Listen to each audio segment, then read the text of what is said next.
Veja, a razão pela qual o Brasil é um país pobre, não sei se vocês se dão conta, mas o Brasil tem mais ou menos a mesma área dos Estados Unidos. Nós só temos menos área porque eles têm o Alasca. Então, pegamos continente versus continente, temos a mesma área. Eles têm mais população, nós temos 180 milhões mais ou menos, eles devem ter uns 270 por aí.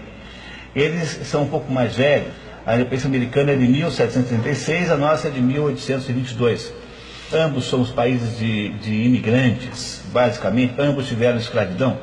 No entanto, o PIB americano é 20 vezes maior do que o PIB brasileiro.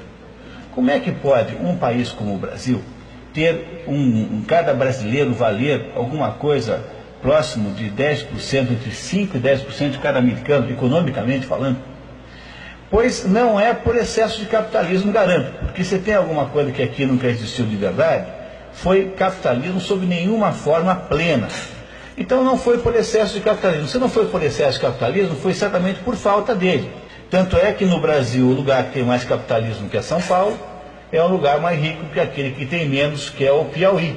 Quando eu reclamo que há falta de liberalismo no país, eu estou falando do liberalismo capaz de gerar um verdadeiro sucesso capitalista pleno, quer dizer, um liberalismo que fosse capaz de nos gerar alguma quantidade de empresas como a Embraer, por volta de 500. Se nós tivéssemos 200 Embraeres, nós seríamos um país grão de vida da Itália, pelo menos.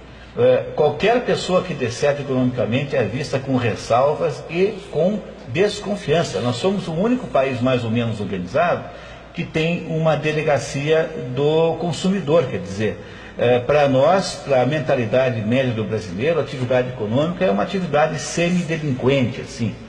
Então, nós vivemos numa sociedade hostil à atividade econômica, e aí dizemos para os eleitores que o que fez o mal do Brasil foi a atividade econômica que nós não temos porque não deixaram. Quer dizer, eu impeço que haja de fato o sucesso capitalista do país, e depois eu invento um Estado enorme, interferidor, que foi a causa fundamental desse desastre e dessa insuficiência, e ele aparece com ares de salvador e de bombeiro, justamente alegando vir resolver os problemas que ele impediu que fossem resolvidos por sua própria conta, e pelo risco dos outros. Portanto, isso que se chama de neoliberalismo não passa de uma tramóia e de uma fraude.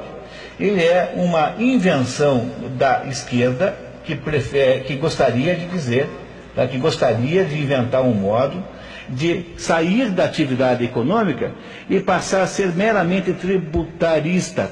É sempre assim, a única coisa lícita é a atividade partidária. Então, veja só a situação concreta em que está o Brasil hoje. Num país em que quase 40% do PIB é do governo, pertence ao Estado, é um país em que o maior contratador, o maior gastador de dinheiro é o Estado. Imagine então o que é este volume de dinheiro na mão do Estado. O Estado, pelos seus meios coercitivos, por exemplo, por um sistema de exigência de certidões negativas. Então, o Estado cria a maior de todas as cargas tributárias do mundo, aí em termos de nível de juros.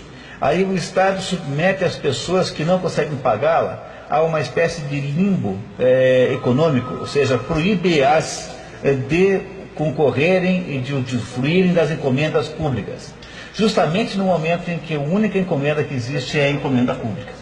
Quer dizer, tem alguma coisa mais socialista do que isso? O que nós estamos conseguindo fazer, na verdade, é a implantação do socialismo de verdade, por meio da transformação dos empresários em porquinhos que você vai comer assados no Natal. E isso com a concordância absolutamente alegre, inacreditavelmente pacífica dos próprios.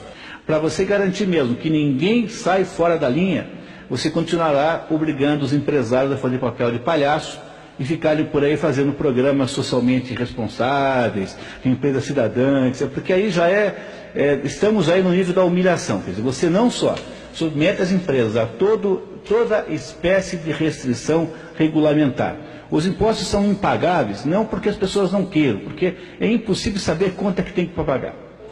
E em segunda, você coloca uma máquina de corrupção enorme para fiscalizá-los. Terceiro, você estabelece dar poderes excepcionalíssimos para burocratas de órgãos ambientais com o poder de obstaculizar tudo. E depois você o submete a uma taxa de impostos gigantesca. E então, para mostrar quanto eles são palhaços mesmo, você os obriga a fazerem esses teatrinhos de responsabilidade social, que é mais ou menos como você obrigá-los a uma pena alternativa. Então é assim, se todo mundo que trabalha agora é um neo-escravo, então quem acha que neoliberalismo é alguma espécie de liberalismo, na verdade é um pouco neo-bobo. Na verdade, temos que dizer isso com clareza assim. Quer dizer, esse é o plano fundamental que está sendo posto em prática agora. A socialização pelo controle absoluto do Estado de toda a atividade econômica, seja do indivíduo, seja da pessoa, seja da organização da firma. Veja, nenhuma barreira deixará de ser transposta, nenhum direito irá permanecer, nada estará garantido, todas as suas ações serão passíveis de contestação pelo Estado. Ou seja, não há mais salvaguardas para que o indivíduo possa ter uma defesa contra o poder discricionário do Estado. Sobretudo, se continuar o processo na Suprema Corte, por pessoas que estão indo para a Suprema Corte com um viés totalitário, ou seja, com uma ligação ideológica orgânica com os partidos socialistas que estão no poder.